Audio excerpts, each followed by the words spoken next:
મોટા સમાચાર। ઓવેસીની પાર્ટી ગુજરાતમાં નથી લડવાની ચૂંટણી। એઆઈએમઆઈએમ ગુજરાતમાં નહીં લડે ચૂંટણી। અગાઉ ગાંધીનગર અને ભરૂચમાં ચૂંટણી લડવાની જાહેરાત કરવામાં આવી હતી, પરંતુ હવે આ નિર્ણય બદલી લેવામાં આવ્યો છે અને ગુજરાતમાં તેઓ લોકસભાની ચૂંટણી નહીં લડે।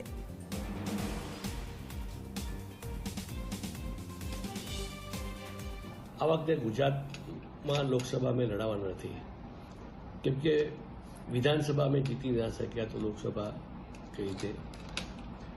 અમારે પહેલાં પાર્ટી મજબૂત કરવી છે, પાછળ કોર્પોરેશનનું ઇલેક્શન આવે છે અને કોર્પોરેશનની અંદર સીટો વધારીને પછી આવતા વિધાનસભાની તૈયાર કરવી છે।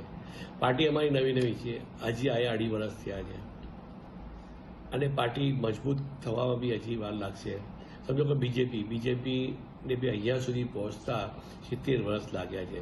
એ છતાં સારું કે અમારે જેવી પાર્ટી આવી, અમે કોર્પોરેશનની અમદાવાદમાં 9 સીટો જીતી, ગોધરામાં અમે સરકાર બનાવી, બોર્ડ બન્યું અમારું, મોડાસામાં અમે વિપક્ષમાં બેઠા, ભરૂચમાં અમે ત્યાં બી સીટો 4 સીટો આવી। એટલે એક જ મહિનાની અંદર અમે આટલી બધી વસ્તુ થઈ હતી, પણ વિધાનસભામાં અમને પેલું એટલું રિસ્પોન્સ ના મળ્યો। જૂનાગઢ